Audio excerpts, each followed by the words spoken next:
tarde. Você virá agora o podcast De Frente com Rayane.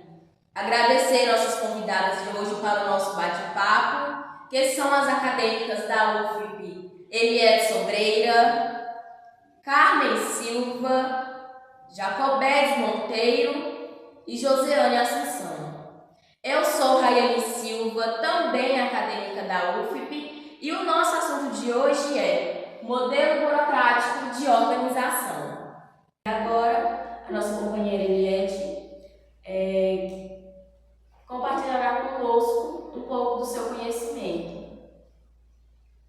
Boa tarde, colegas de turma. Boa tarde, professora. Vamos falar um pouco sobre divisão de trabalho. A divisão de trabalho da organização, a divisão de tarefa que é diferentes pessoas ou grupos responsáveis por uma organização ou uma instituição, pode ser empresa ou uma direção de qualquer instituição. Existe essa divisão de trabalho, né? Cada um se especializando na sua função, é um grupo, mas cada um se especializa naquilo que é da sua responsabilidade. Vamos dar um exemplo aqui na direção de uma escola, né? A gente tem um grupo, né? Tem o gestor, a coordenadora, a secretária, auxiliar a secretaria, aí vem auxiliar a portaria e assim sucessivamente. Então, cada um entende o todo, mas com aquela preocupação de se especializar mais na sua tarefa, na sua função delegada. A hierarquia é um comando de regras, ou seja, uma organização de pessoas, cargos e poderes. Hoje ainda vivemos essa hierarquia, não conseguimos ainda quebrar, né, toda essa hierarquia. E existe um mundo hoje que quem tem mais condição, mais poder manda, né?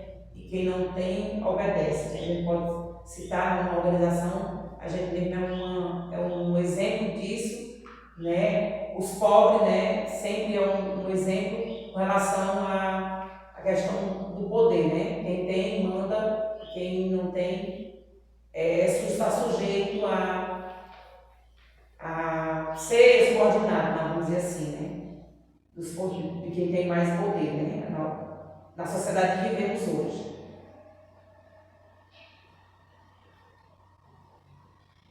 Sobre a divisão de trabalho, alguma de vocês gostaria de ressaltar uma vantagem sobre a divisão de tarefas? Bom dia, Rayane, bom dia, companheiros e companheiras. Bom, na verdade, a divisão do trabalho, ela traz para a gente já o espírito de coletividade, né? Quando falamos em divisão do trabalho, a gente já fala em colocar todos os sujeitos para se responsabilizar sobre tal coisa ou tal empresa, né? Para todos se fazerem parte. Então, eu acho que uma das grandes vantagens da coletividade, né, que é a divisão do trabalho, é o não acúmulo de tarefas para uma pessoa só ou para um certo grupo, né? Em que a gente esteja inserido nele. Alguém mais quer fazer algum acréscimo? Esse ponto de vista?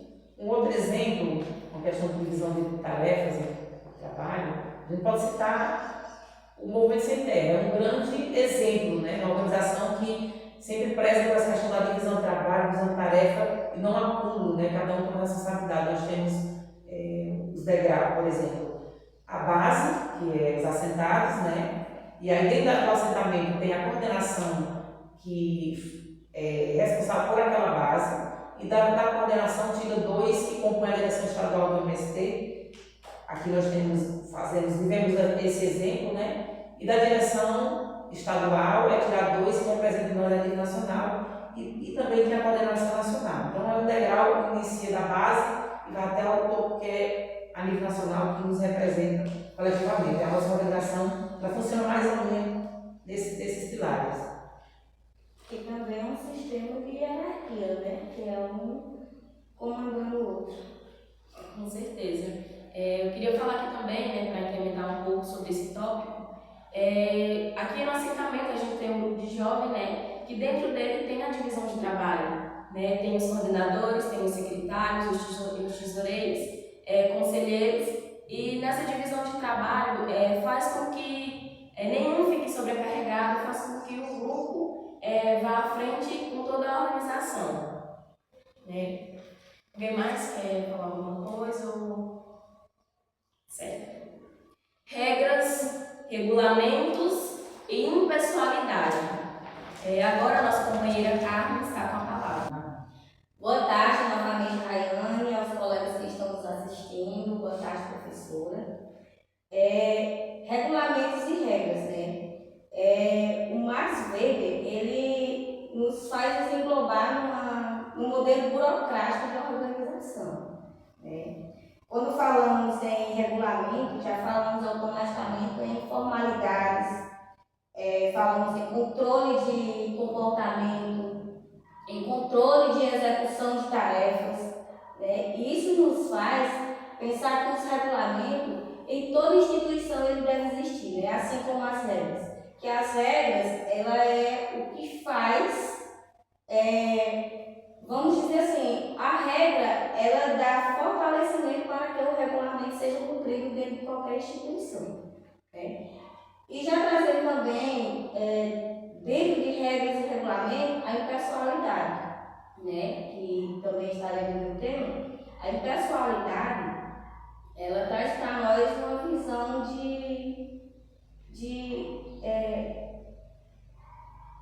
como é que eu posso falar? De um momento democrático, né? Para a gente não ver só o pessoal, para a gente não ver só a questão de quem pode mais. Em questão de contratação dentro de uma empresa, eu tenho que ser imparcial, eu tenho que olhar para o impessoal. Eu não posso contratar a Rayane porque simplesmente ela é minha amiga ou porque simplesmente ela é minha parente, né? Dentro da impessoalidade, eu tenho que ter essa objetividade de contratar a pessoa pelo mérito de competência que ele tem dentro do contexto da empresa que está à procura do trabalhador.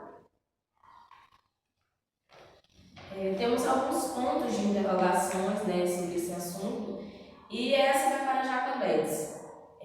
Poderia nos dizer qual a diferença entre regulamentos e regras? Boa tarde, Rayane. Boa tarde, professora, nossa doutora Raimundinha, meus colegas. Bem, no meu entendimento, o regulamento é um agrupamento de princípios que intenciona fazer uma melhor organização dentro de um setor, enquanto as regras são normas que estabelecem padrões que servem como referência e definem como algo que deve ser feito ou como cada um deve se comportar. Muito obrigada, Jacobetes, pela sua colaboração. Carmen, sim. Só para acrescentar a questão da impessoalidade, né? Que dentro das regras também e normas de empresa, principalmente em hospitais, em UBS, em clínicas veterinárias, a gente tem que ter esse conceito, né? De quem e qual pessoa eu vou realmente contratar para a empresa que eu estou colocando em risco a vida de seres vivos, né? É isso. Com certeza, muito obrigada, Carmen. Sim. Alguém mais que quiser algum acréscimo? Certo. Dentre todos esses temas, temos nossas competências e técnicas. Bom, pessoal, as competências e técnicas são aptidões que são aprendidas e aprimoradas por meio dos processos educacionais. E temos como exemplo o domínio de idiomas, conhecimento de software, habilidades de promoção, design e habilidade de engenharia. E todas essas competências juntas nos mostram a importância, né, da facilidade com que o profissional age, para que qualquer tarefa seja executada, seja feita, né, com prudência e eficiência.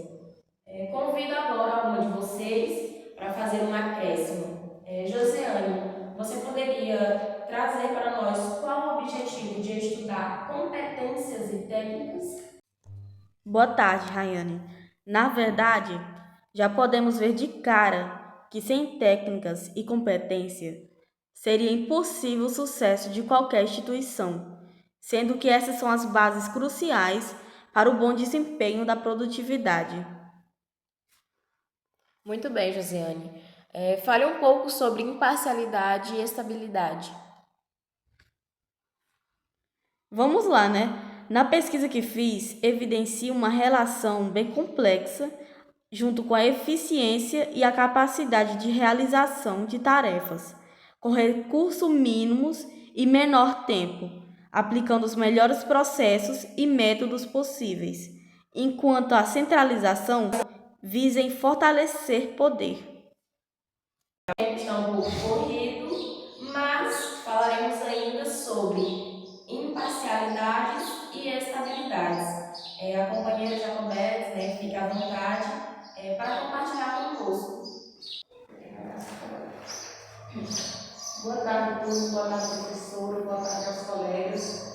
A imparcialidade é um conceito que se refere à capacidade de tomar decisões ou apresentar informações sem preconceito, preferências pessoais ou favorecimento de um lado em detrimento de outro. Em essência, trata-se de julgar ou agir de forma justa e equitativa, com base em critérios, objetivos e evidências, em vez de opiniões ou interesses pessoais. Sobre a imparcialidade, a gente vê que no jogo de futebol, o árbitro ele não pode favorecer o seu time, né, o seu time de preferência. Ele tem que ser imparcial e aplicar aquele jogo conforme tem que ser, mas não pode unir a parte daquele time que ele torce. Já o juiz de direito, ele, quando ele vai julgar uma pessoa, ele não pode, se for parente ou alguém próximo dele, ele não pode fazer aquele julgamento, porque ele pode correr o risco de ser parcial, né, de querer favorecer aquela pessoa. Então, nesse contexto, ele não pode. Já a estabilidade é a qualidade que mantém o equilíbrio, não varia, permanece no lugar durante muito tempo. É possível considerar a estabilidade sob diversas perspectivas. A estabilidade política, econômica e física. Um exemplo de estabilidade. No meu caso, eu sou concursada, né?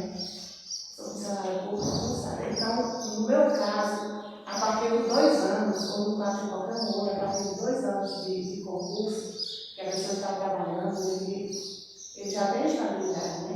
Ele só pode sair através de sentença judicial ou processo administrativo.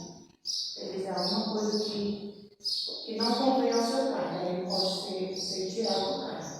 Além disso, não pode sair, né? Porque já tem a estabilidade. Obrigada, Jacobetes. Obrigada a todos os companheiros que nos assistem. O podcast de Frente com Rayane fica por aqui. E agora vocês ficarão com nossos companheiros Carita e Elberson.